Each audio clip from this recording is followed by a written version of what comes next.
Good morning. Speaker will be joining us within a few minutes, and as soon as sufficient number of participants join, we will begin our program.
Good morning, Tejasri ma'am.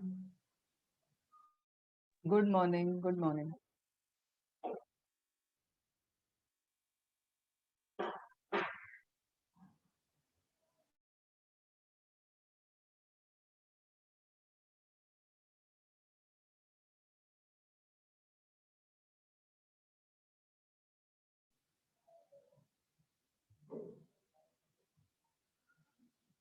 Good morning, sir.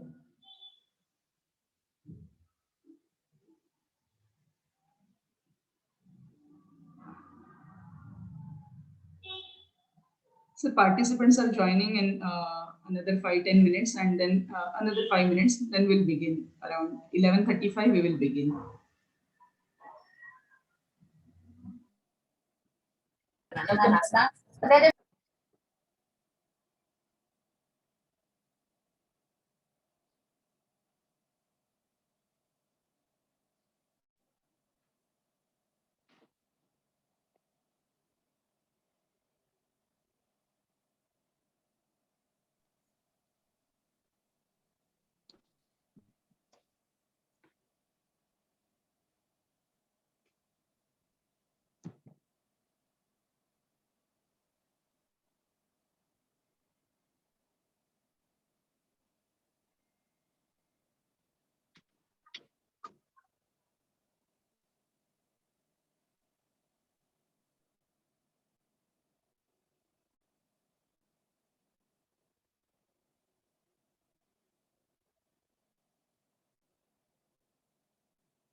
Good morning, Naveen sir. We will wait for 5 more minutes. Is it okay? Pratiksha here.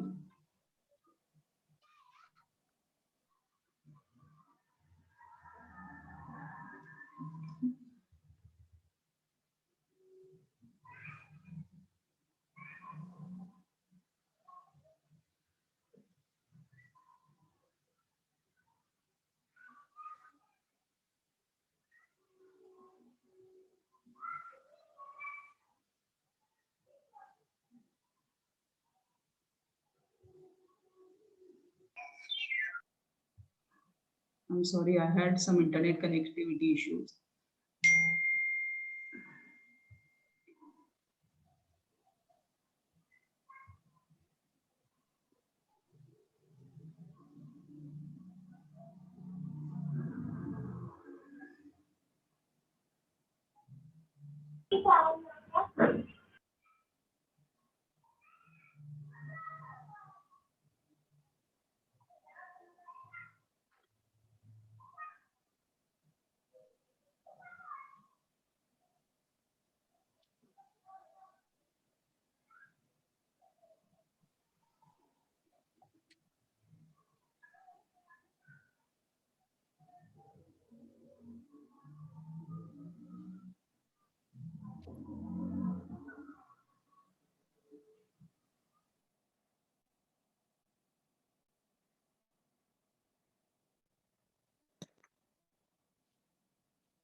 So Tejashree ma'am, shall we start?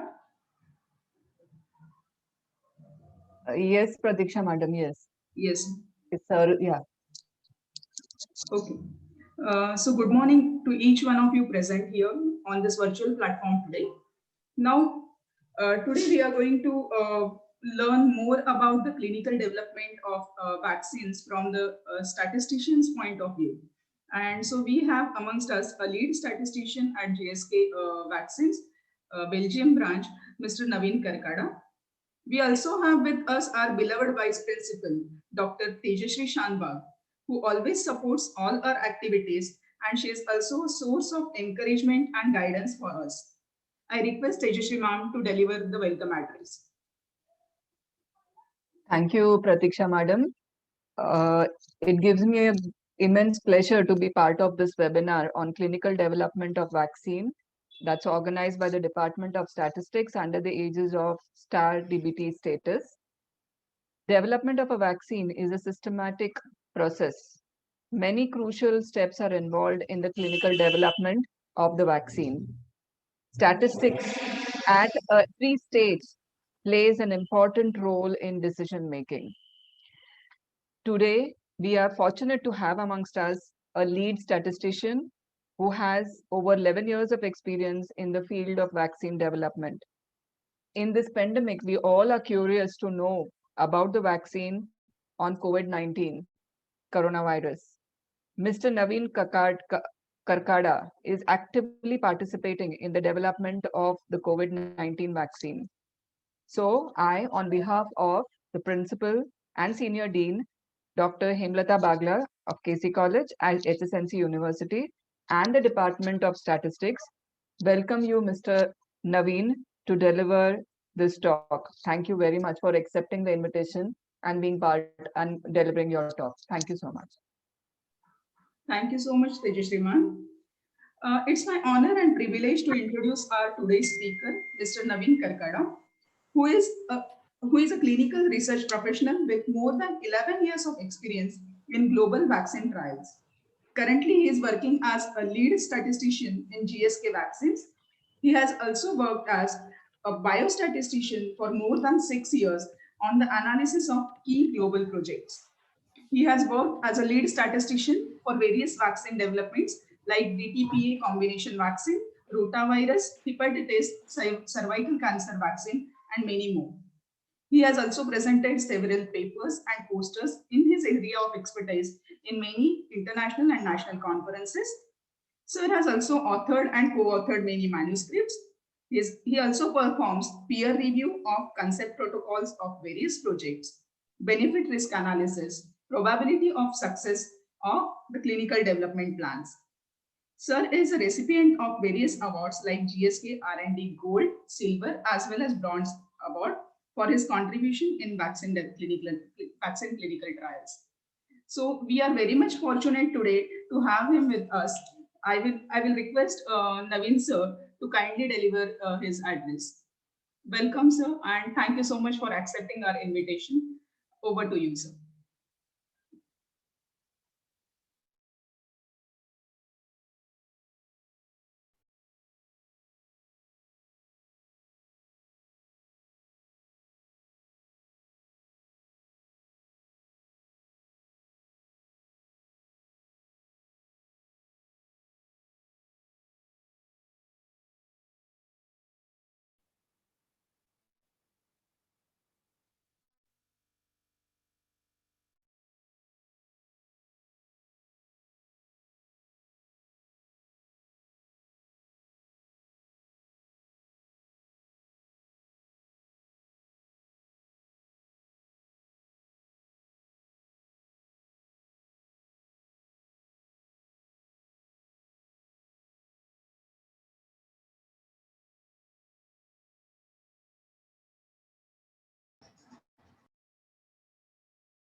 So you are not audible to us.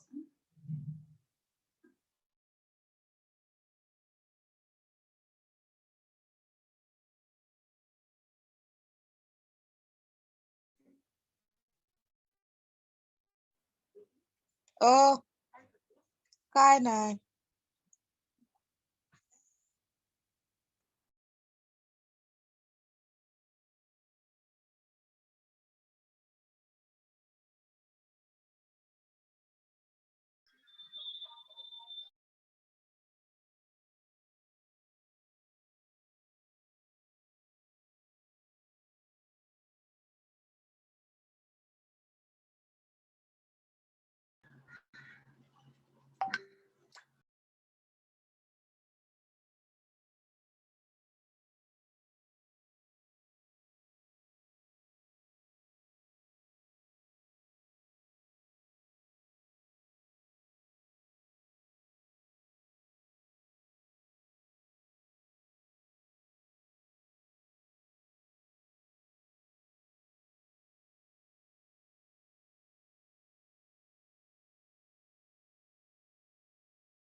Sir, you are still not audible to us. No, sir. I think you will have to change your audio settings. Maybe you can set it as same as system.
So can you just check your audio settings once?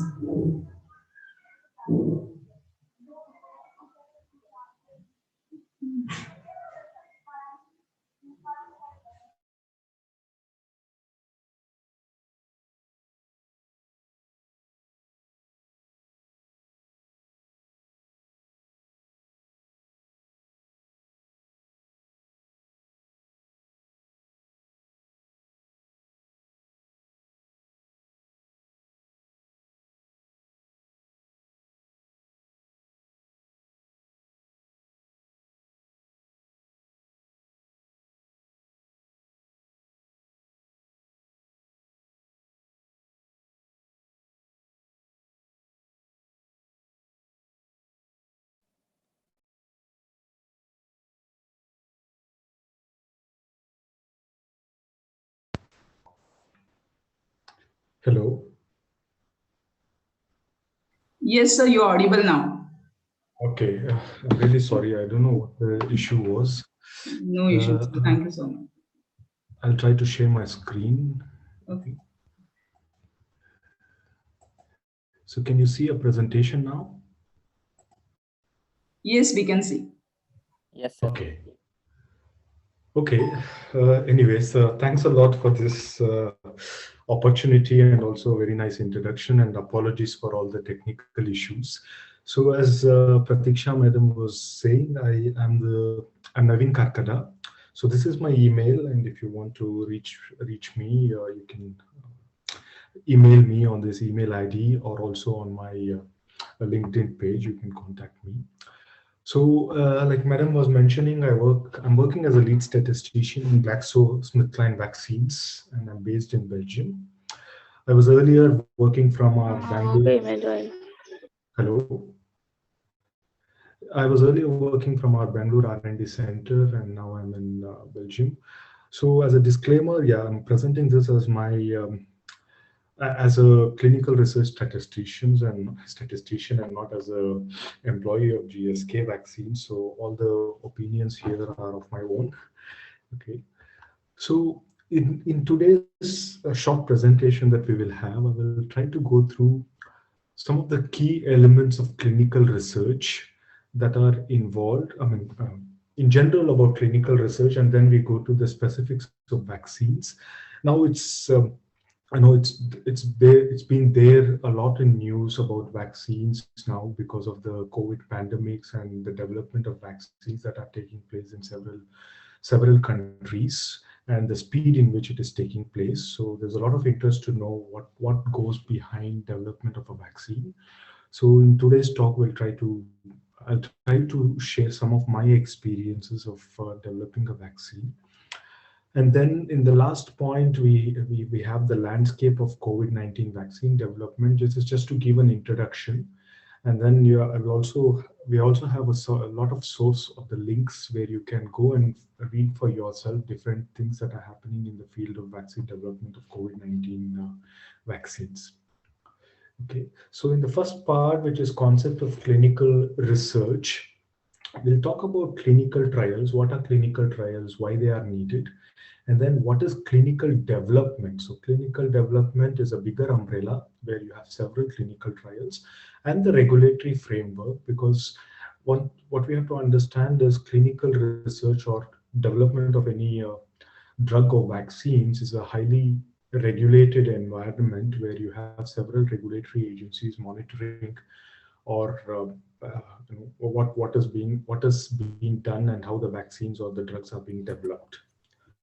Okay. So what is a clinical trial?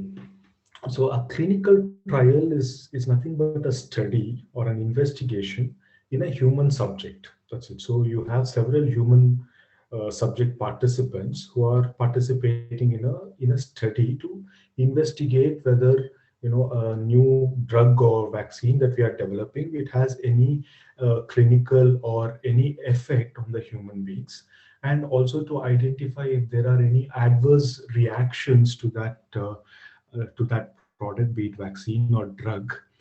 In terms of when you administer a vaccine or drug, if normally you have some kind of adverse reactions to that drug. For example, if it is an injection, you may have some kind of a redness or swelling on your arm where you take the injection, etc. So it is to also understand what kind of adverse events could happen, and if it is really serious, I mean, what is the incidence of these adverse events, and if the vaccine or the drug that we are developing is safe or not for general public use.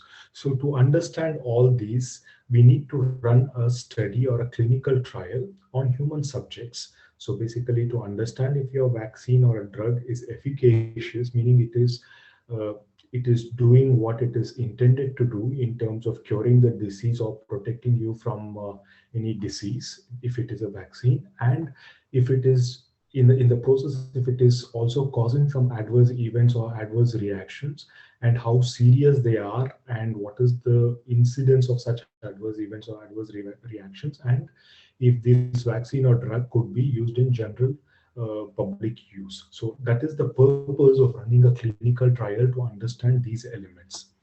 So in clinical trials, you may have several type of clinical trials, but the standard ones that you see in any vaccine development or drug development is a controlled trial, meaning that you have another group of subjects in your clinical trial who play as a control. So whatever you observe in terms of efficacy or in terms of safety on people or in subjects who receive your drug or the investigational drug or vaccine, that is compared against another group of individuals who do not receive this vaccine or drug, or they receive any other vaccine or drug that is already in the market. So you could assess what is the added value of this vaccine or drug in terms of efficacy, if it brings more good for the patients as compared to what is already there in the market, or what it causes in terms of harm as compared to what is there in the market, or if they do not receive any vaccine. So that is why we run, normally most of our trials would be a controlled trial. Okay. And also a randomized trial. What is a randomized trial is, after we check the inclusion or the exclusion criteria or the eligibility criteria as it is called, for enrolling the patients into the study or people into the study, we then allocate them randomly into one or two treatment groups that exist in your in the clinical trial that we are running. So it could be, so you decide to participate in the clinical trial, and there are certain eligibility criteria that you need to meet to be enrolled in such clinical trial as a volunteer. So after checking all those eligibility criteria, then there is a randomization process behind this, which will randomly allocate you to one of the treatment groups. It could be treatment or control. So that is a place where a statistician plays a role as well, in terms of generating the randomization algorithm or the randomization list, which can be used for allocating the subject into the study. And why randomization is done is to minimize the bias which could happen because of favorable allocation of subjects to one or the other treatment group by the investigator or the physician who's running this clinical trial. Okay. Now, why do we perform clinical trial? Now, all of you are from a science background. You're studying statistics or computer science or other science area. So you all know that there is a research methodology that is there where we need to question everything that you learn, and you want to analyze that. You need to collect evidences, you need to analyze this, and then only you could conclude on your hypothesis. So that is what is happening in clinical trials as well. So when we have a vaccine, which is, for example, we develop a molecule or we discover a molecule or a vaccine which could be used for protection against a disease. So we have an hypothesis that we start with. We say that, okay, this molecule will protect you against this disease. Now we need to collect evidences to prove that my hypothesis that I have is correct or it is true, right? So that is why we run this clinical trial to collect the data or the evidences of how this vaccine or drug is working or acting on human subjects, and then analyze that data to come to a conclusion whether this vaccine or drug works or it does not work, if it causes any harm or it does not cause any harm. So for that, we do clinical trials. Now, why statistics? So in clinical trials, to be honest, when I was doing my bachelor's or master's as well, even I was not aware that statistics plays such an important role or is a very key subject in the field of clinical research. You may have heard about statistics being used for census, statistics being used in actuarial sciences, insurance, etc. But clinical trials also, statistics has a very important or a very critical role in the field of clinical research as well. So as a statistician, you are responsible for designing a clinical trial. So the physician will come up with a, so when a product or a molecule or a vaccine is discovered, a physician will come up with several type of study design or hypothesis of how this vaccine will work, or what is the level of protection it could confer, what is the mechanism of action, etc. So then you sit together with a study physician and clin- you develop a design where you will be able to evaluate that hypothesis or that understanding of the mechanism of action or what it intends to do. So you are responsible for example, like I said, generating the randomization algorithm for the trial, for doing a sample size computation in the first place, to how many subjects do you need in your study to evaluate that hypothesis of your interest. So that is a question for statistician, where you will work together with the clinician and come up with the sample size numbers as what is needed for this study to prove your hypothesis. For example, if you're seeing in news these days, you see that COVID-19 clinical vaccine trials are running in 30,000 subjects, 40,000 subjects by efficacy. So these are not some random numbers that the companies have come up with, but it is based on the sample size that is estimated by a statistician, that you see that they have the size of the clinical research or the clinical trial. Okay. And like I said, it's also about controlling the two types of error that you often hear in trial, which is the type 1 error and the type 2 error, your probability of making the right decision or the wrong decision. So that is also taken care in terms of when you're when you're designing a clinical trial. So you need to make sure that you do not license a vaccine or a drug which ideally should not be licensed, or it is not good at all. So you need to control that error, which is controlled at around 5%, which is the type 1 error. Or you want to control the other type of error, which is you do not want to discard a vaccine or a drug which probably could be working. Even that needs to be controlled at a suitable limit. All this has to be taken care by a statistician. So you play a very important role in designing the statisticians, as statisticians in designing the trial, starting from the protocol phase where we provide input to the sample size, the case report forms in terms of data collection, how the data or what data needs to be collected, and then also during the course of the trial to monitor the safety risks that may be coming from the trial, etc., to analyze and then to interpret the trial. So all these elements, you will be part of this clinic as a statistician, will be part of the clinical trial. Now, that was about clinical trial. So clinical trial is one study or a clinical a trial that happens in a development of drug or a vaccine. But clinical development is a much bigger umbrella. So it consists of several such clinical trials which eventually lead to licensure or marketing of a vaccine or a drug. So how the clinical development is planned. So for example, if I take this COVID as an example, so there was an unmet medical need where there was a pandemic and all companies had to work in a very speedy manner to come up with a drug or a vaccine. So there were some innovations that were going on in several companies in terms of different platforms or mechanism of action, how the vaccine could work or what could be the mechanism of action to protect against this coronavirus. So these two together were put together, and then there is a target product profile. So what is a target product profile? Target product profile is what you want to achieve with this vaccine or a drug. So in case of COVID, if you read in the newspapers or the regulatory documents that are there, they say the vaccine that will be licensed should have at least 50% efficacy. The point estimate should be more than 50% with a lower limit greater than 20% or 30%, something like that. So that is the target product profile that we are aiming to achieve. And then we plan a clinical development around the target product profile to see what are the studies that you need to know, what are the studies that you need to do to achieve that target product profile. Now, what I said, target product profile is eventual product that you want to have in the market.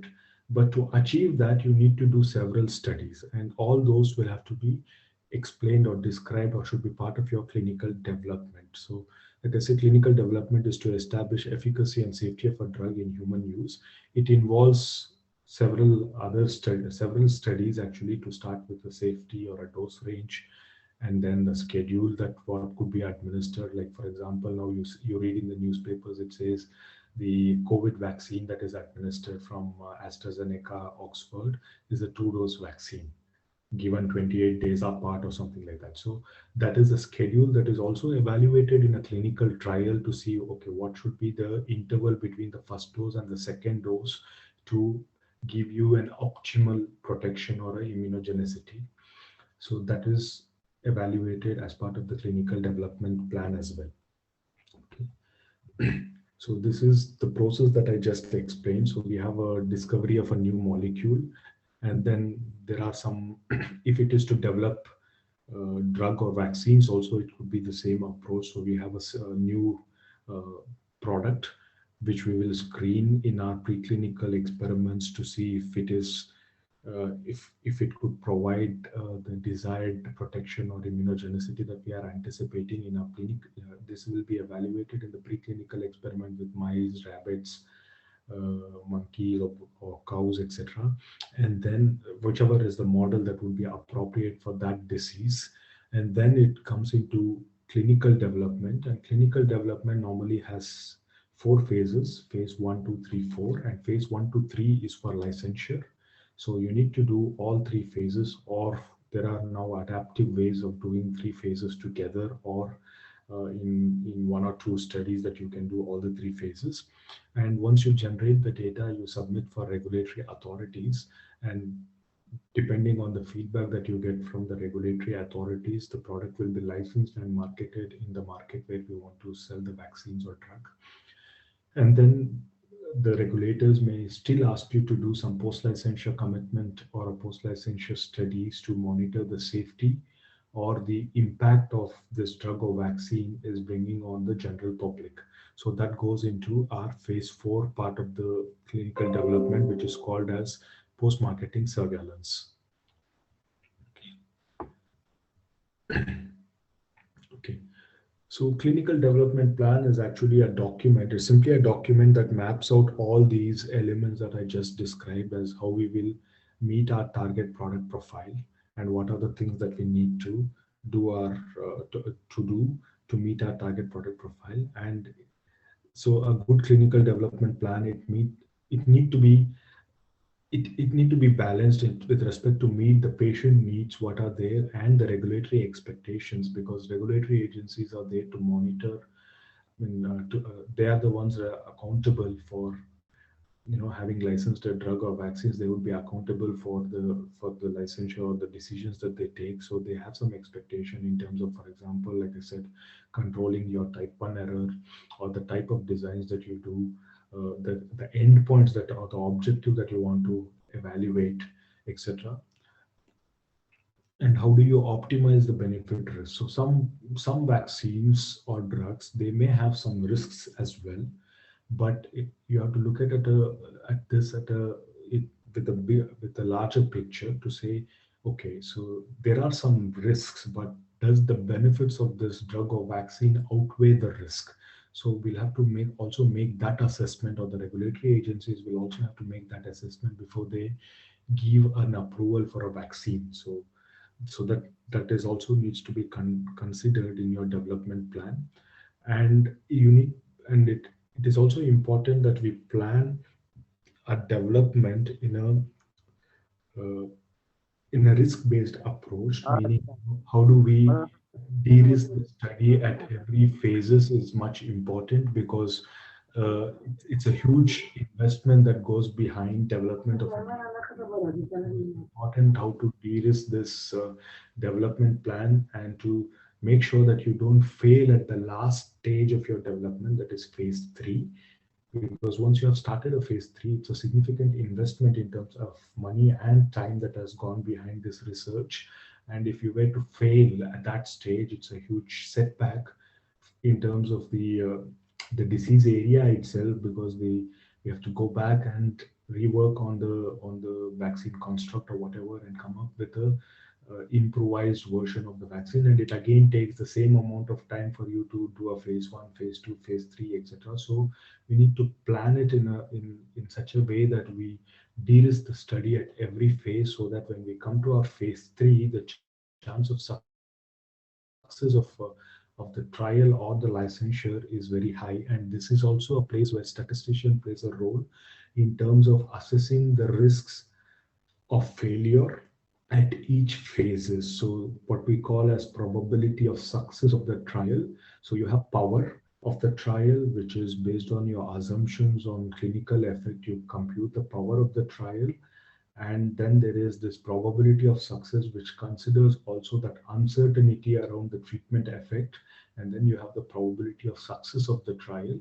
And statistician is also playing a very key role in doing those calculations based on simulation or Bayesian approach in terms of computing the probability of success of each trial, eventually the success of the product itself.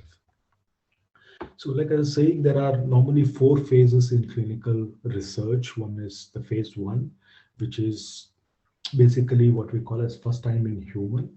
So in this phase, we are trying to evaluate or assess the safety of the vaccine or drug in human. And this normally is with very few subjects, a lot of visits. And we also try to capture as much as data as possible in terms of safety at this phase, for us to be able to evaluate the safety of this candidate vaccine and decide if we can go to next step or not.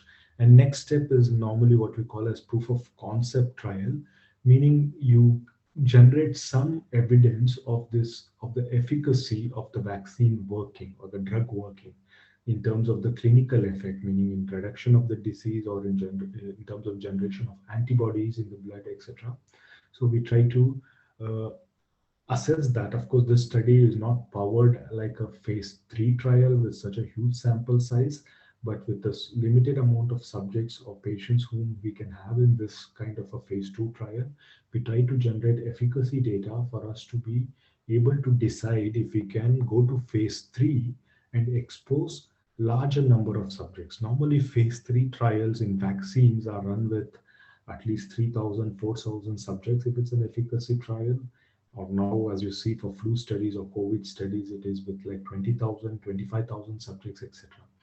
So before you expose such a large population number of subjects to this vaccine or drug, which is still in research, mind you. So before you expose such a large population to this drug, you need to make sure that the safety, there is no serious safety concerns with this vaccine or drug, and it generates some efficacy which gives you confidence to expose a larger cohort of subjects.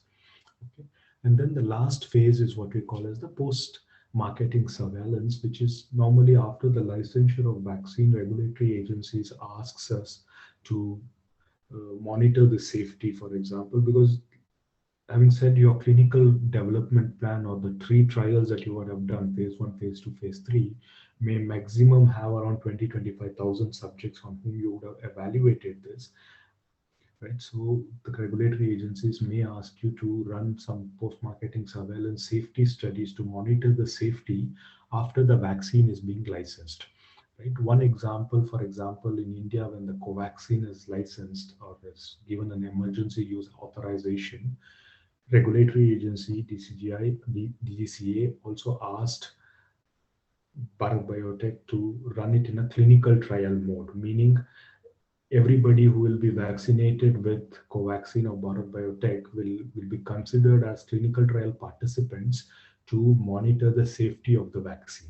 So that could be something that the regulatory agencies may ask at the once the license is granted, or to also look at the vaccine impact, meaning if after the introduction of vaccine, has there been a real impact on decrease of the disease, or in terms of the health economics part of it, in terms of the expenses that are done in terms of that particular disease, etc. So those are also the elements which could be requested or could be independently conducted after the vaccine has been introduced.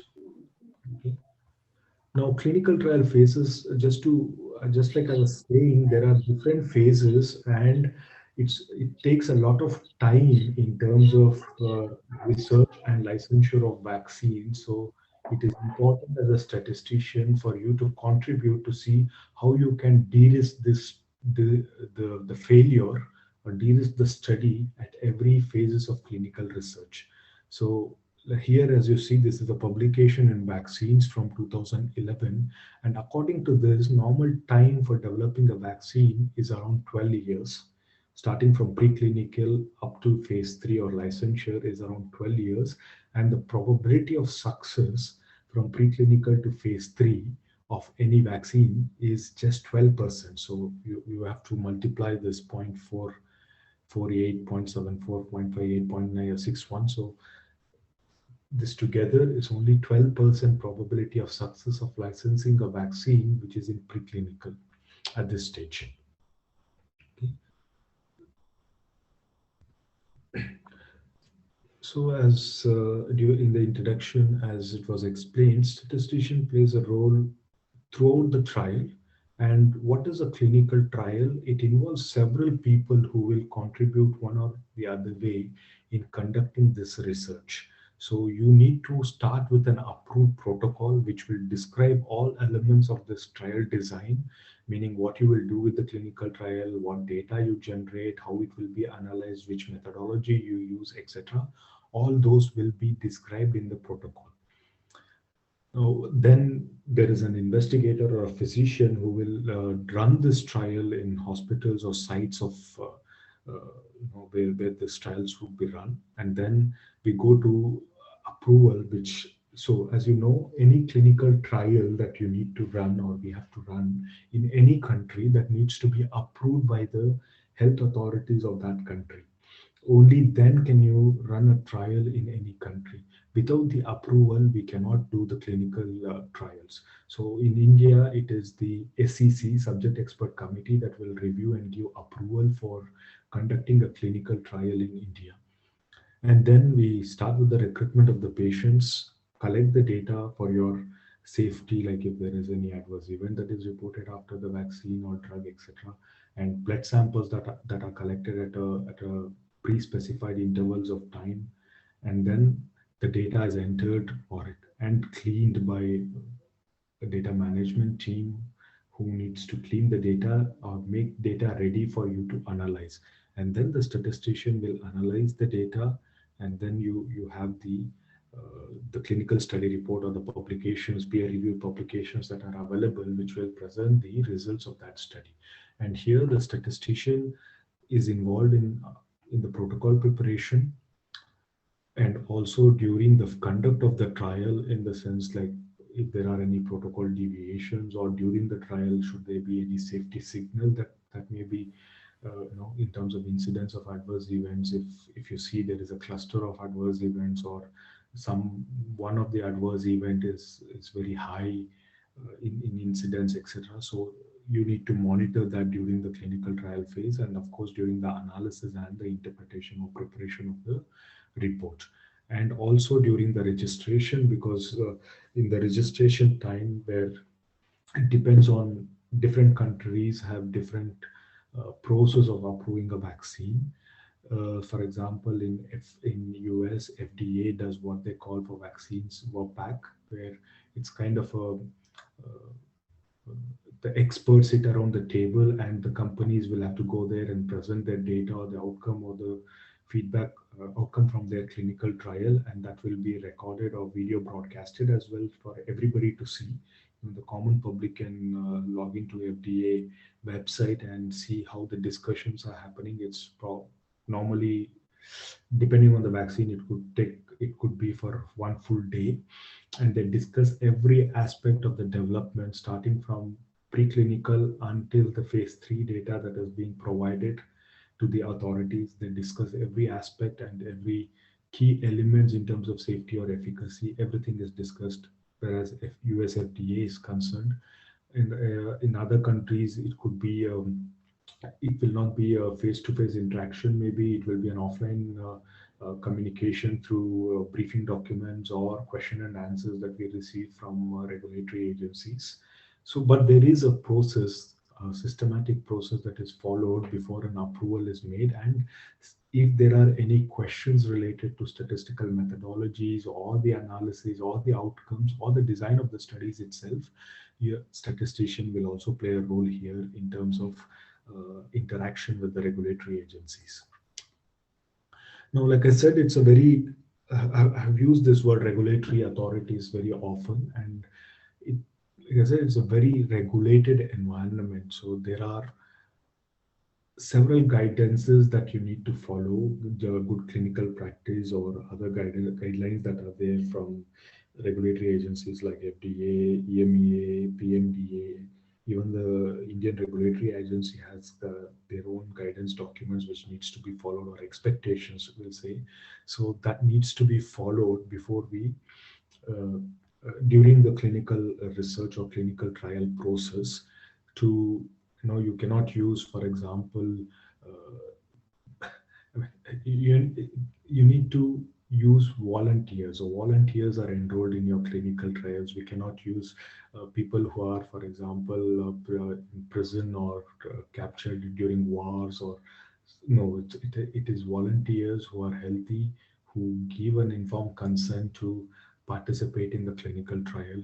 We cannot there have been instances where some clinical risk trials have been done with fictitious patients or fraudulent data. So that is also not allowed, and regulatory agencies will be reviewing the data and will be monitoring through an inspection or whatever, or audits your clinical trial conduct, and also to make sure that you have gone through proper testing before you are trying this vaccine or drug on human patients. So there are guidances which have to be followed by all the companies before you during the running of the clinical trial before you license the vaccine or drug.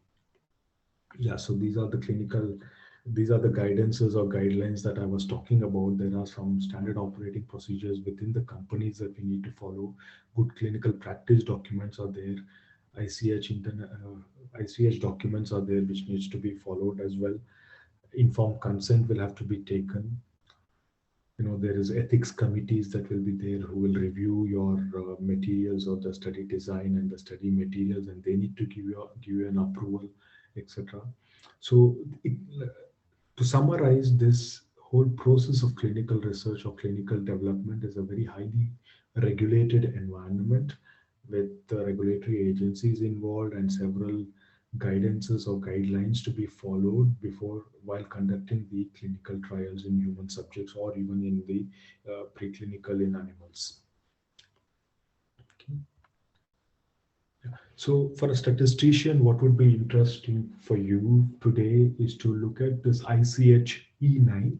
So you can go to Google and search ICH E9. So this describes the statistical principle of clinical trials. So this covers all the areas where statistics is used in clinical trials or clinical research, like consideration for overall clinical development, how a clinical trial design should be done, what are the points to consider during the conduct of the clinical trial, data analysis, what needs to be followed, evaluation of safety. What are the elements that you need to keep in mind in terms of, for example, what is the analysis set to use when you're analyzing safety or efficacy, and how the data needs to be reported. All these elements are covered in this ICH E9, and it would be a good starting point if you want to become a statistician in clinical research. Okay, so the next part I will quickly go through the key concept in clinical trials. So study designs, I will try to cover study designs and type of confirmatory trials. So there are several elements in a study design or several types of study design. So basically clinical study design is a clinical study. The design of the clinical study is the design or characteristics of clinical data collection. Basically, it only says, okay, how you plan to do this study, how the data will be collected. Okay, say my vaccine will be given at visit 1, visit 2, blood sample will be taken at say visit 3, visit 4, visit 5, so on. And I will have two groups. One is my treatment, one is my control. I will randomize the subjects between treatment and control. And another important element in a clinical trial is blinding. How do I keep the study blinded? Whether it will be blinded for all, it will be only blinded for the patients, etc. And there are different types of study designs like parallel design, crossover. So this you will mostly see in drugs studies where the pharmaceutical drug is being tested. There you see crossover studies or the cluster randomized studies or the factorial designs. So there are several types of designs that are available, which you could, of course, explore by reviewing literatures that are there. The key or the mainly used study design is a parallel group design that is most commonly used in vaccines. So we'll try to focus on that. There is also another element of designs which are observational trials. These could be your phase 4 trials in terms of cohort studies or case control studies, etc., to evaluate the safety of the vaccine in a epidemiology setting. Okay. So randomization, like I said, is a process of allocating subjects to a group in a random manner. So what it does is it will remove the bias in treatment assignment. It will produce comparable groups, so it will try to balance all the prognostic factors that could be there at the beginning of the trial, and validity of statistical. So most of our tests are, as you know, the theory behind is IID, independently distributed. So it also makes sure that it is independent and identical distribution, etc. So that is the reason why randomization is done. And why blinding? Blinding, as we know, it's knowledge of having, for example, if an investigator or even the volunteers, if they have the knowledge of what they receive or what they are administering, then there could be a bias in terms of treatment, in terms of the data collection. So, meaning, for example, there could be an underreporting of adverse event, or because they know that they receive the treatment, there could be a over-reporting of adverse events as well. So, we implement what we call as blinding in a clinical trial. So there are several types of blinding that you can do. A open label study is one where everybody knows what they receive or what they are assigned, meaning the investigator, the patients, the sponsor, everybody. Single blind is where the investigator knows what they are administering the participants, but the participant doesn't know what they are receiving. And these are done normally in our phase 1 trials where safety is key. And if some adverse event should happen, or serious adverse event should happen, investigator is in a position to ascertain if it is because of the new candidate vaccine or drug that has been administered, and he can take appropriate medical actions to uh, treat that patient. So that's why you may run a single blind trial, or for also for the other reasons related to the vaccine composition or mixing or preparation, etc.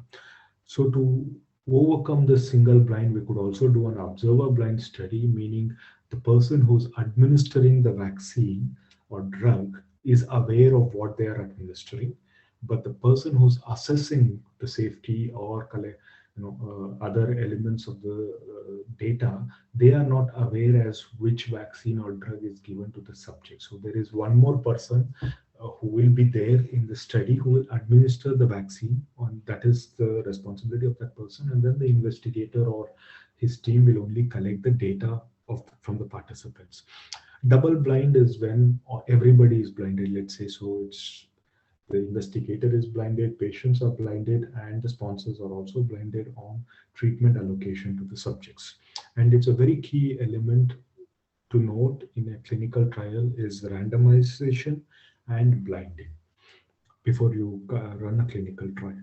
And parallel group design, like I said, it's, for example, you have 3 groups here and you randomly allocate subjects according to the randomization ratio to treatment A, B, and C. For example, here 1:1:1, meaning uh, each group will have equal number of subjects, whereas 1:2:2 means treatment 1 will have 1 subject as compared to 2 subjects in treatment B and C. So there is an imbalance in the allocation. There could be reasons for doing it where you do not want to expose uh, more number of volunteers or patients to a drug or a control which is less efficacious, or no, there is no efficacy depending on the treatment of, depending on the disease that we are analyzing here. We may not want to expose a lot of patients to something that is not working. So we may try an imbalanced randomization schema. Okay. Type of confirmatory trials that we have. So there are 2 types of clinical trials. If you if you go to any clinical trial websites, like there are websites, clinicaltrial.gov from FDA has list of all clinical trials that are done or ongoing now. From a cutoff year, I don't know what cutoff year, but you will find all the clinical trials there.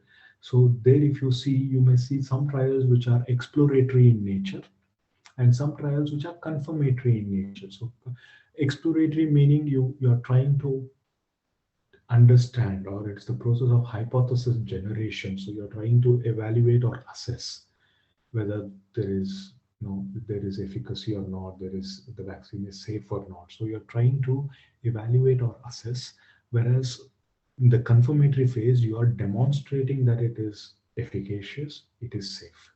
So that is the difference between exploratory and confirmatory trial. So confirmatory trial is adequately controlled clinical trial in which the study objective aims to confirm a pre-specified hypothesis. So they are intended to provide evidence in support of what you want to claim, and statistical methods are used to ensure that you control your type 1 error and the study is powered to meet your hypothesis or pre-specified hypothesis. So That's a confirmatory trial. This is one example where you see there is a confirmatory trial where they wanted to demonstrate that immunogenicity of two vaccine or drug, KFT and flu mist, are equivalent in terms of immunogenicity, meaning both are same or both have same immunogenicity responses. Okay. So there is a margin that is set up, etc. We'll see in the future slides. And the second objective is to assess. So there is no criteria as such that is set for safety.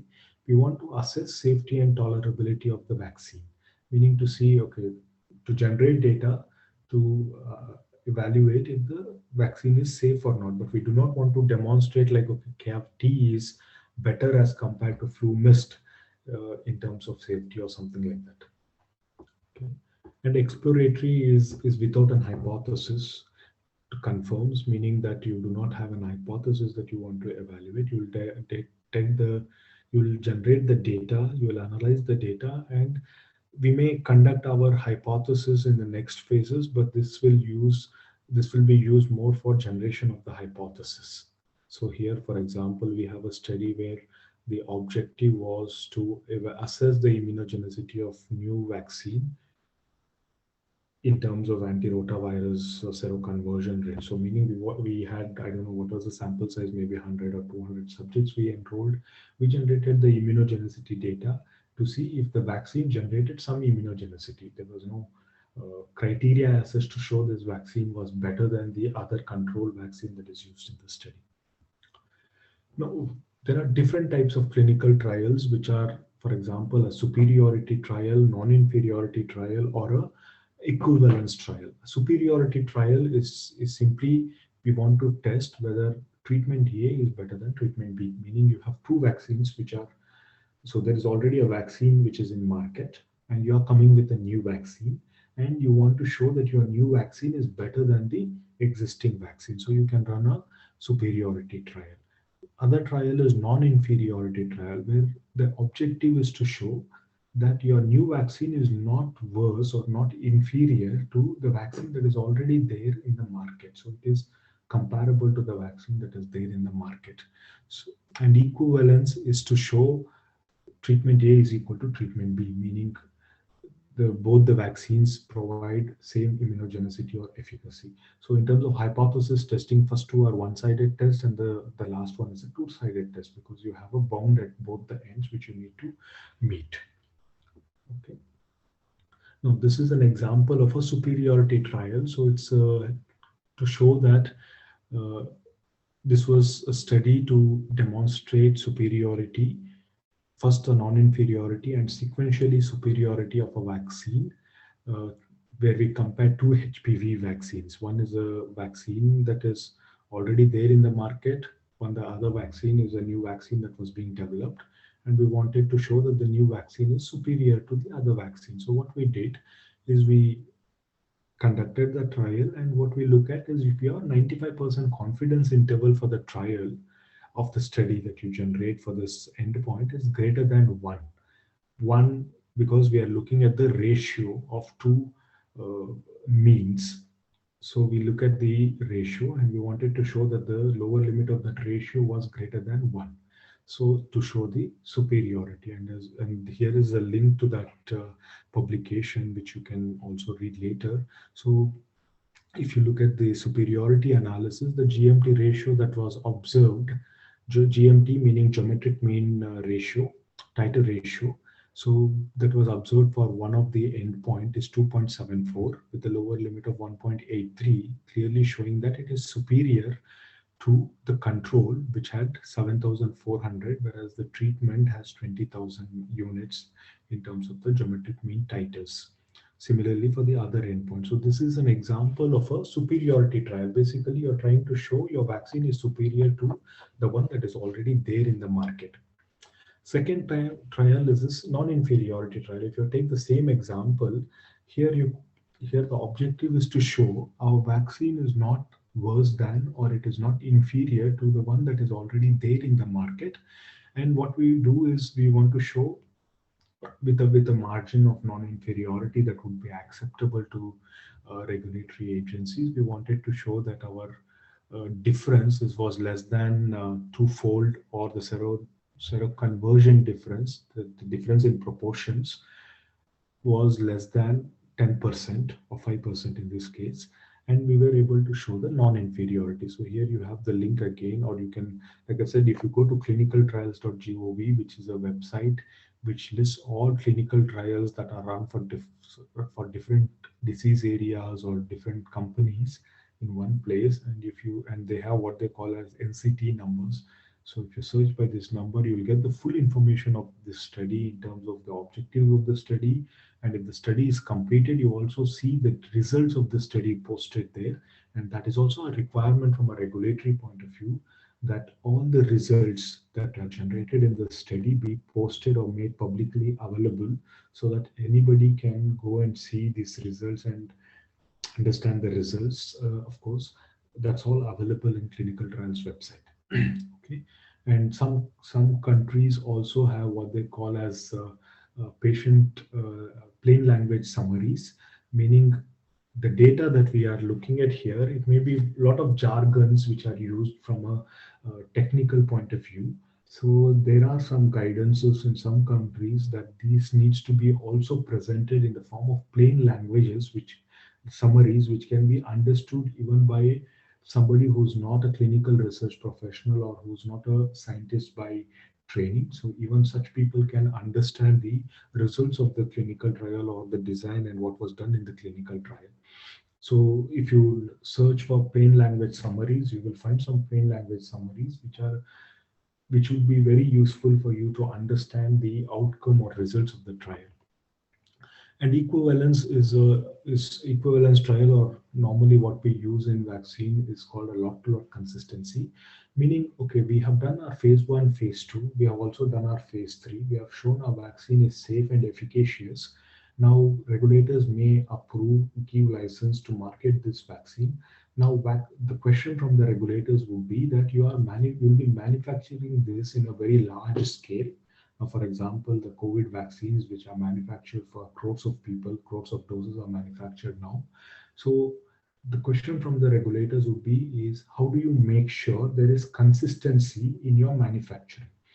Meaning the lots that are manufactured for marketing, how do you make sure that they are consistent, or there is no variation in terms of the immune response or the safety aspects of the effect on the human subjects. So for that, they will ask us to do what they call as the lot-to-lot consistency study. So you take 3 consecutive lots of the production, you administer these lots to volunteers or subjects, you evaluate the efficacy and safety from each of the lots, from those subjects who are receiving vaccine from these 3 lots, and then you compare the immunogenicity from one lot to the other. For example, here is an example where 3 lots A, B, C of a vaccine, diphtheria, tetanus, pertussis vaccine, which was tested. And here we have generated our endpoint in terms of the immune response, and we are comparing with lot A to lot B, lot A to lot C, lot B to lot C, to show that they are all in a comparable range. So for example, here the margin, if it was 0.67 to 1.5 fold difference, and we are trying to show they are in the same range, so that it's hence proving the consistency of our manufacturing. So the regulatory agencies are now assured that our vaccines are manufactured, the vaccines that are manufactured at a large scale are consistent with respect to the immune response that is elicited with the vaccine. Right? So these are the equivalence trials. So you're basically working with 2 bounds. So earlier we had a lower bound greater than 1% or upper bound lesser than 2%, something like that, depending on the margin that we want to choose. Here we are looking at a margin which is both upper and the lower bound. Okay, so this is an equivalence trial. Now margin, it's a combination of statistical reasoning, meaning you can take all the historical data, you can analyze the variability in your data, and then come up with a margin which would be appropriate for the variability that we have observed. One, or the clinical judgment. And the clinical judgment is, okay, I say, for example, we do a study where we want to show that the difference is not more than 10%. But what does this 10% mean? For example, we were saying efficacy of at least 50% for COVID vaccines. But what does this efficacy of 50% mean? Is it clinically relevant for a, I mean, depending on the disease area, if it is clinically relevant? So that also have to be taken into account while we do clinical research. For example, here, if you look at the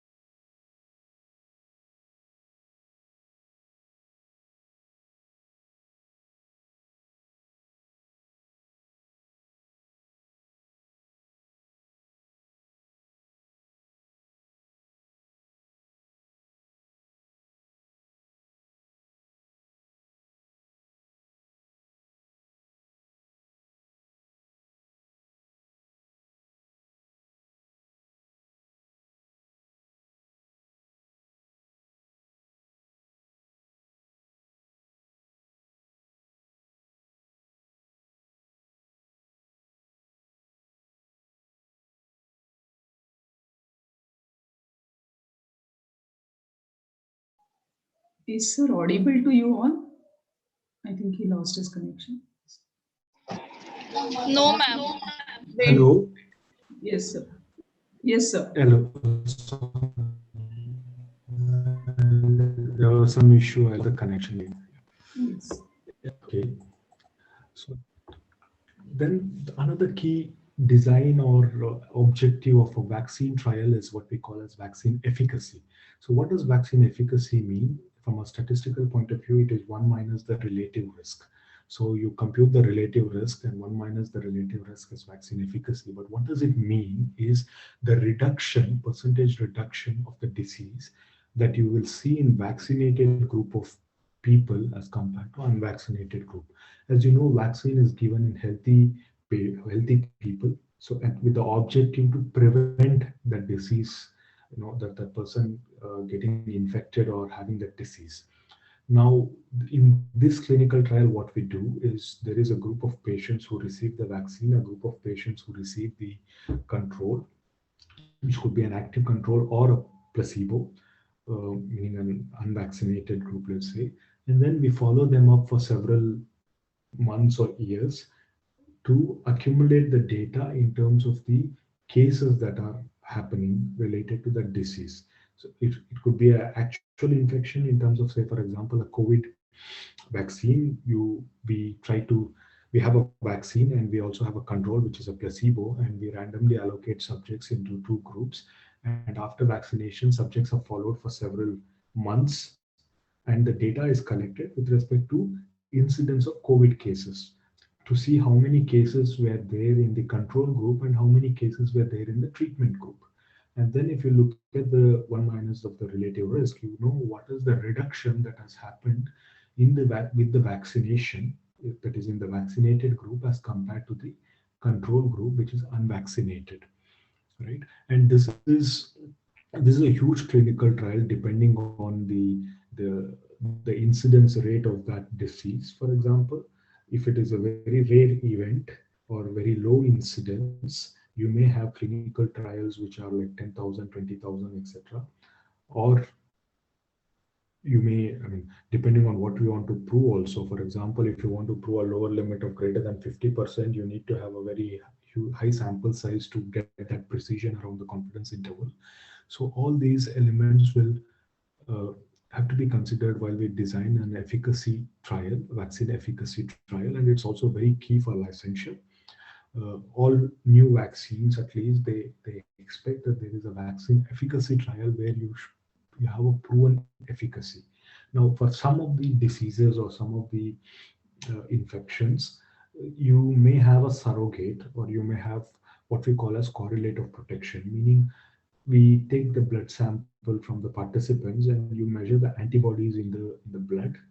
And if the antibodies are at a certain level, then that could translate or that will translate to protection. For example, DTP. diphtheria and tetanus, they have a protection cutoff, or even polio, for example. Polio has a protection cutoff, meaning if you have antibodies greater than 8, I think 8 is the international unit of cutoff. So if you have antibodies greater than 8 units or something, so you will be protected against polio. But there are some infections or diseases where you do not have a surrogate or a correlate of protection, meaning you may have an antibody, but it does not guarantee that you will be protected. So in such kind of area, you will be asked to do a vaccine efficacy trial to show the real value of the vaccine in terms of reduction of the disease. Okay, so that is where you see now with the COVID, for example, you see almost all the vaccines are doing a vaccine efficacy trial for licensure. Only after looking at the vaccine efficacy data will the license be granted. For example, the AstraZeneca Oxford vaccine, they have done a huge vaccine efficacy trial in UK, Brazil, and South Africa, based on which the license has been now granted in several countries. It was around 23,000 subjects or something. And then, for example, Bharat Biotech is running a vaccine efficacy trial in India, around 26,000 subjects, around 26, I think. So they are running efficacy trial to show the efficacy of the vaccine. Okay. And here is a guidance again from CDSCO from India. What they say is for the COVID vaccines, they want to see that the vaccine efficacy is the point estimate is at least 50%, and the lower limit should be greater than 30%. So this is the criteria that is set for the COVID vaccines, and all designs that you see now, with the AstraZeneca, Bharat Biotech, Pfizer, Moderna, etc., all these are using the similar or same criteria for licensure. Now, it would be interesting if for you to go again, you can search for the protocols of the clinical trials. For the COVID clinical trials, Pfizer, Moderna, and all these big companies have already disclosed their full protocol of the study. So if you have, I don't know, if, as part of your curriculum, if you have, um, a presentation or a group discussion or something like that to do, it would be interesting to consider one of these publication protocols and to discuss the statistical elements in that protocol. For example, I think they are also one of Pfizer is Moderna. They are also using Bayesian approach in their analysis, which is also something new. So it would be a good or interesting exercise to do as part of your course. Okay. So here is an example of a vaccine efficacy trial. So what it means is we wanted to license this vaccine in China. So this was in China, if I'm not wrong. So we did a vaccine efficacy trial with the active vaccine and a control, and then followed up these subjects for almost 2 years. And after 2 years, we did an analysis to see what would be the efficacy of the vaccine. So we had enrolled around 3,000 subjects, and end of the study, the efficacy of vaccine was 72%, with the point estimate of 72%, and the lower limit greater than 54%. However, the criteria for this study was that the lower limit should be greater than 10%. So, and now the vaccine is licensed in China for rotavirus gastroenteritis. So you can again use this NCT number to search the study, and you will have all the details related to the study design and the data from the study.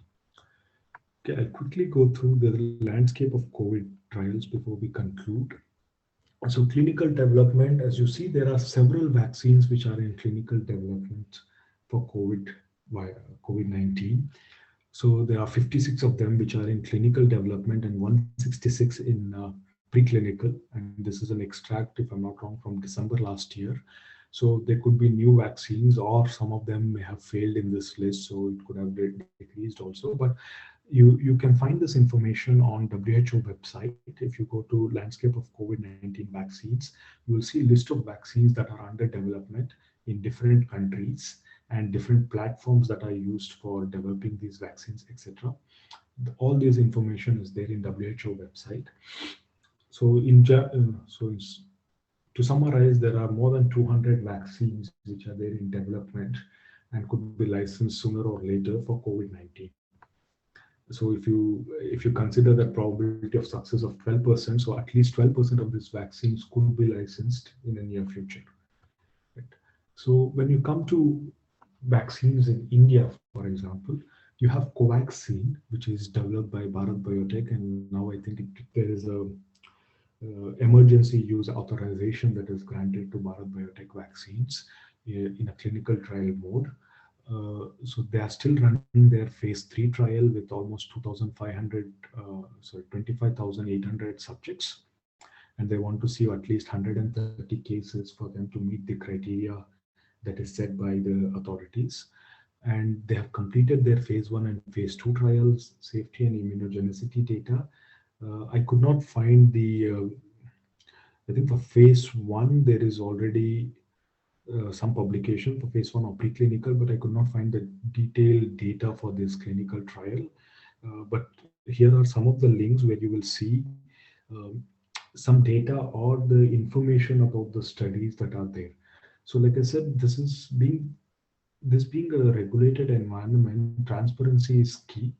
So it is expected that the trial, at least the summary of the trial, synopsis of the trial design and the data be disclosed whenever it is available.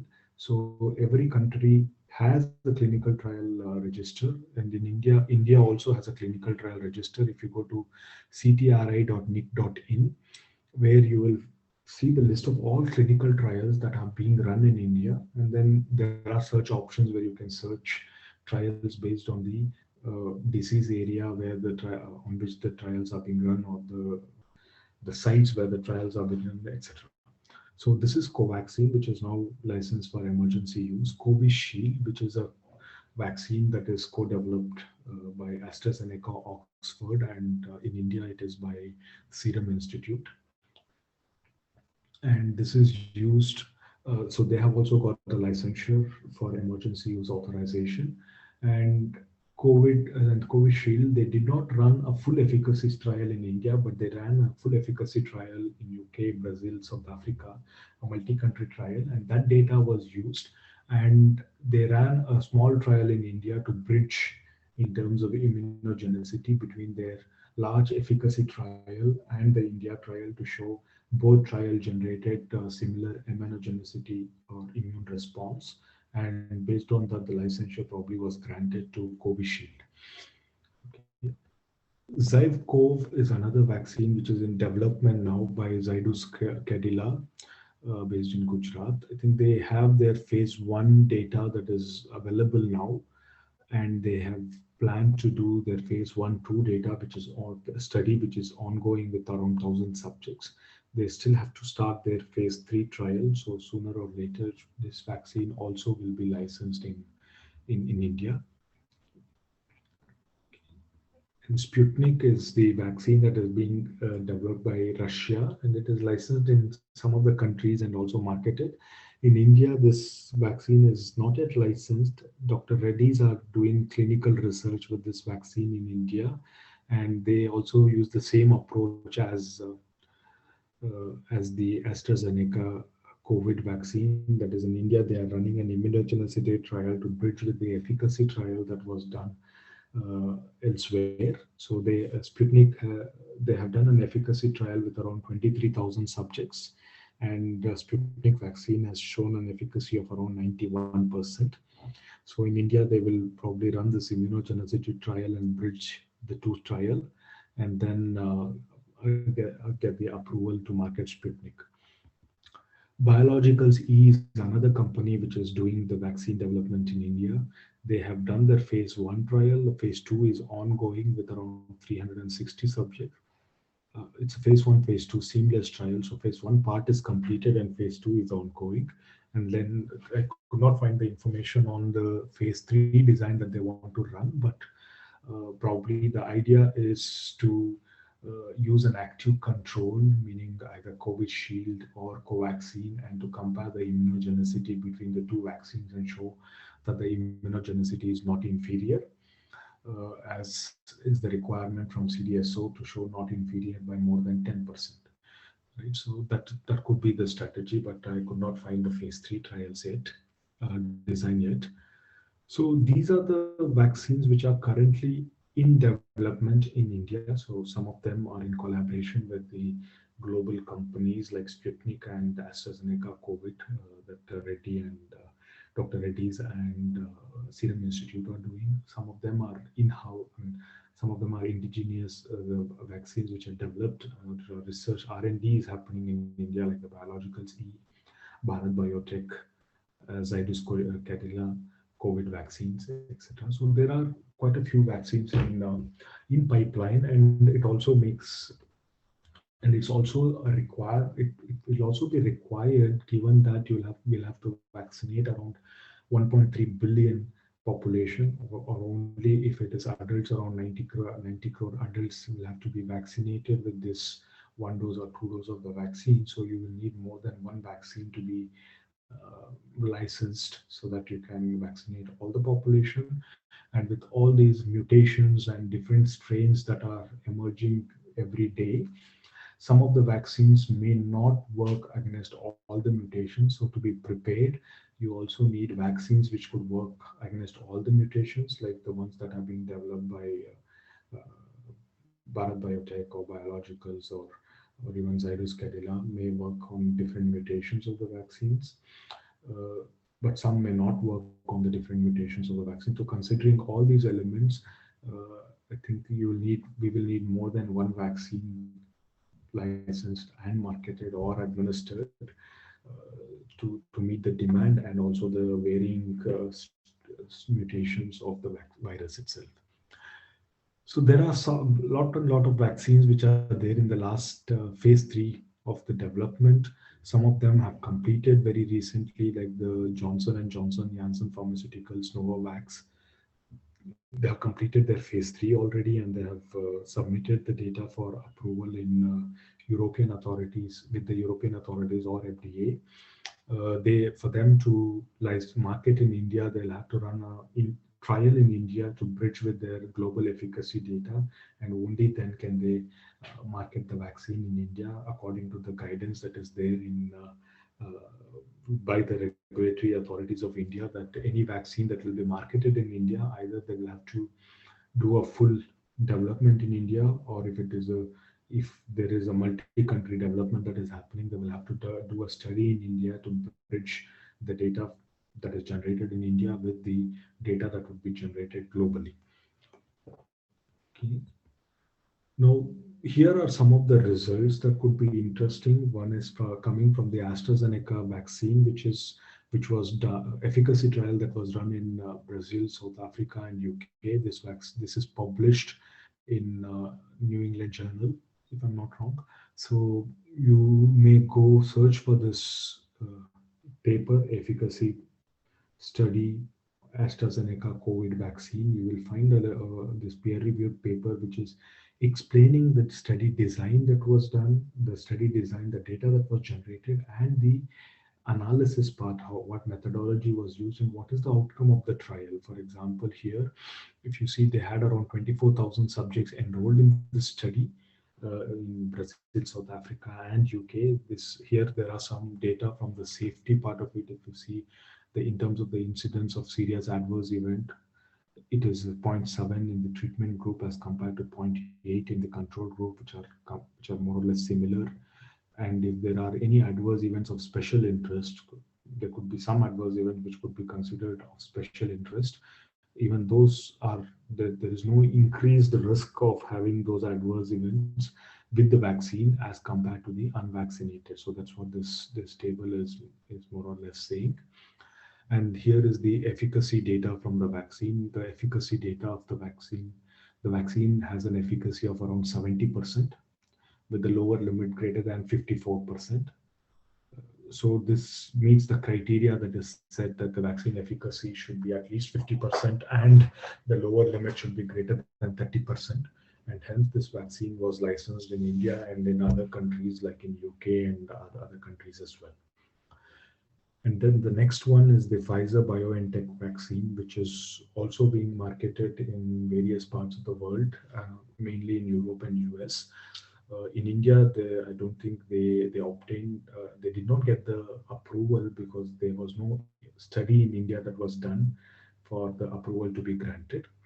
So they also present their data here, which is available in the FDA briefing document that they submitted to FDA. And if you see, they ran a study with around 40,000 subjects in the study, and they evaluated the efficacy of the vaccine. So this is that study which was run in US, Argentina, Brazil, Germany, South Africa, and Turkey. And they generated the efficacy data. Here is the safety data, which you see there is no difference as such with the sorry, this is the efficacy data. And if you see the efficacy, the Pfizer vaccine had an efficacy of around 95%, with the lower limit greater than 90% for for the main endpoint of the study. Okay, so since the criteria was met, they were granted the approval to market this vaccine in US and Europe. And this is the data for efficacy, for safety. And if you see, there is not much difference in terms of incidence rate.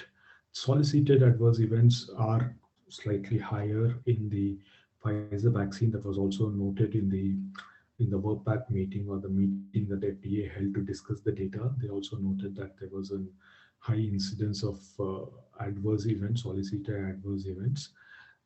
So you can look at the details of why it is high. Yeah, it's the mechanism of action that you will see some reactogenicity in terms of injection site pains or swelling. But considering the pain, but the pain probably lasted for 1 or 2 days, or the swelling lasted for 1 or 2 days. So considering that you will be protected against a pandemic, the benefit risk could be in the favor of the vaccine, even though the incidence of solicited adverse events are slightly higher.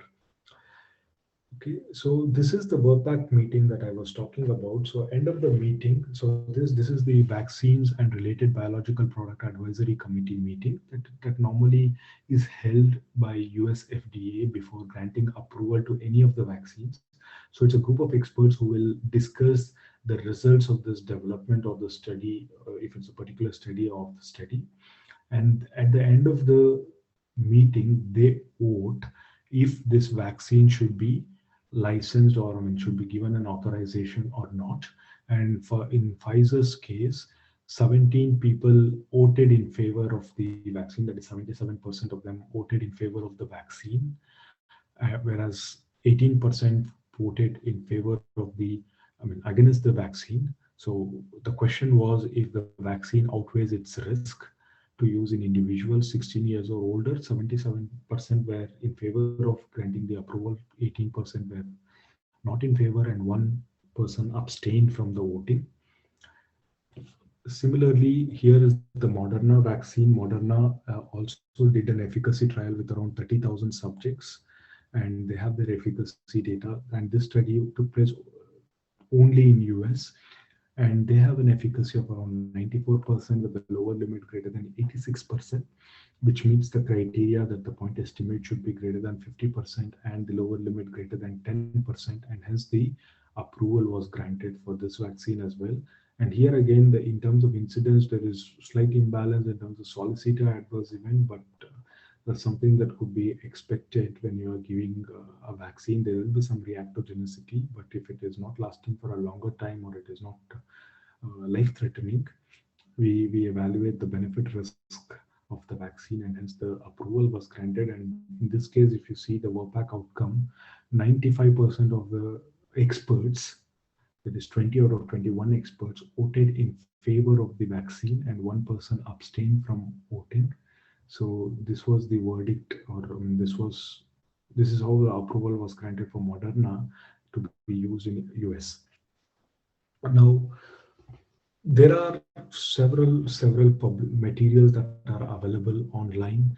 WHO is a very good source for COVID vaccine related materials. WHO website is a very good source for the COVID-19 related materials.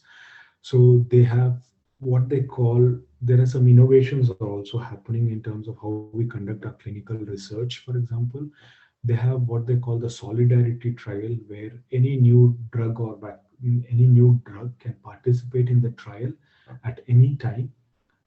So there is one big umbrella trial that is happening, and any new drug can participate in this trial and generate the data so that they will have a control, and it is set up by WHO. Okay. So here are some of the guidances that are available specifically on the COVID-19 vaccine related development from FDA, from EMEA, and also from India. So if you search for cdsco.gov.india, then in that website you will find this regulatory guidelines for development of vaccines, which is India specific guidance that is available for development of a vaccine. Okay, I think that was the last slide, and I'm sorry for being slightly over time, and also for all the issues technically. Do you have any questions? Thank you, sir. So can we take few questions? Sure. Okay, if you have any questions, please put your questions in the chat box. By that time, we'll take one question which is posted already. Mr. Nilesh Kamble wants to know how they recruit patients for clinical trials.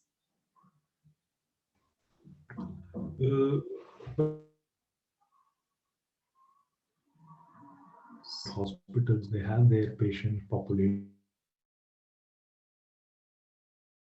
Advertisements that are put in place for patients to participate in the volunteers to take part in the clinical trial. But what is important to note,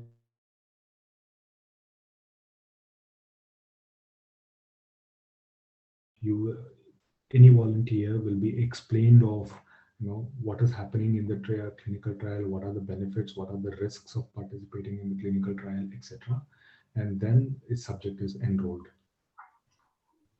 So, for example, I don't know, there are some hospitals in Pune which are running clinical trials related to COVID vaccines now, or other vaccines also. So there could be some advertisements that are put in place in Pune, or the doctors could be contacting within their circle of patients that they have, etc.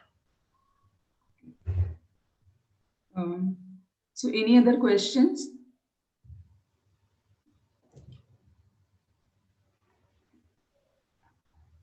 If you have any other questions, you can unmute yourself, or you can type it in the chat box, and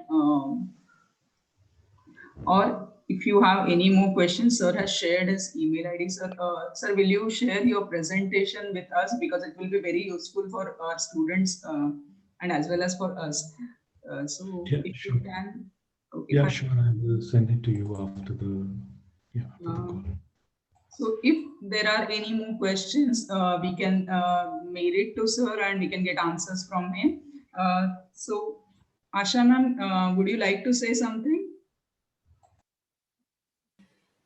Hello, sir. As a HOD of the statistics department, I have a quite keen interest in the this, and very nicely. I was not there from the beginning because of the lecture, because my few students were here and few were in the class. So I have tried to bring all of them, and whatever I heard, it was quite informative. Thank you very much for gracing this occasion, and sparing your valuable time and giving this information. Sure, we'll be in touch in a better respect, I think so. And then I think so, this can be given more coverage on this area, because one lecture I feel that is not become the sufficient. Yeah, sure. Topic is If I very can, vast. This topic is very vast. yes, yeah, sure. Well, actually, GSK vaccines, we have a unit in GSK. We have a R&D center in Bangalore. So I was based in Bangalore earlier, and when I was in Bangalore, we started what we call as academic collaboration. So the idea of this initiative was to collaborate with different universities where statistics is offered at the UG level and the PG level. And the idea of the collaboration is to encourage students to take up statistics, to also kind of publicize the application of statistics in several fields that are there, and also collaborate with the academicians in terms of any research questions that we may have from an industry point of view. For example, we generate a lot of data from human trial Yeah, patients. yeah. We may, that could be used. I mean, we will have a lot of data which could be used for evaluating some of the statistical methodologies, or to conduct some research in terms of statistical methodologies, etc. So, with that objective, we started this collaborations, and through these collaborations, we also conduct workshops. For example, we do it in Pune University and in Manipal University. We do this workshop. It's like 3 hours or one day workshop where we cover several different aspects, statistical aspects related to clinical research in terms of methodology, uh, analysis methodology, design methodology, etc. So, what if you're interested, we could continue this Sir, discussion. yes, very much we are interested, and we are interested in collaboration. What kind of the basically is it? Do you have some MOU? You make it sign the departments and with the academic bodies. What do you do? Or it's a just simple collaboration? uh, if we have to share data and etc. with the, so if it is just for this presentation, we don't, because there was nothing confidential or GSK related in that. But if we have to extend this collaboration in terms of, for example, doing internships, if the students have a master's project and they would like to work with the industry for their master's project, or if you want to access some anonymized data, etc. In that cases, yes, we have an MOU with Manipal University through which we run this collaboration in terms of workshop, and we also have students who do internship with us in Bangalore. So that part is also there. But if it is just for lectures, we can also do it. No, sir, not for lectures, because we have the UG and PG together Yeah, in statistics in this KC College of SGNC University. So now our students means in the we are designing the syllabus also, because we have become the part of cluster university, constituent college of the our new cluster university. So in that we wanted our students to go as a intern in on the internship, etc. So if you have, I would love to know that details also in yeah, detail, so I can share with the principal madam and can do the real MOU yeah, with sure. your institute. So what I will, maybe if you can send me your email address, I will contact you back with the email address of people who in Bangalore are involved in this collaboration now, and then we can continue further by setting up the MOU, or we can Yeah. discuss to see how we can proceed. Yeah, but like I said, it is purely an academic Yes, sir, purely initiative, academic purpose, because because we just want our students to learn the yeah, different. I'm not saying that all the students will be interested in the in this clinical trial and development, etc. But many are keen, because even the half of the students from the TY class are I could see over here. So the one who are interested, for them, it becomes an opportunity. yeah, sure, Maybe they yeah, will sure. develop the interest later on in biostatistics in more detailed, and maybe they get employment in that field. Yeah, of course. I mean, there is a huge growth in terms of clinical research in India. If you also look at the new companies that are coming up, or the contract research organizations that have been set up in Yeah, India. and as a means, if we can get like we have to develop the syllabus also. So in Yes, that also, if we are getting the support, so nothing like that. yes. Because So then we are that can teaching, also be. then we are the students are going for it, because I think so from there the actual interest is getting developed among the students, and then they want to do the research further, they want to know more in that. Yes, So maybe yeah, as a one indeed, we single can do paper, that. We single actually from paper which Manipal. starts from UG to PG. Yes, we can. Yeah, we can start with the. Of course, in the UG level is when you have to do these presentations and develop interest for them to pursue the statistics for the PG level as well. And yeah, in terms of the course syllabus also, yeah, we could review and provide input. We have done it for Manipal University, so yeah, we can.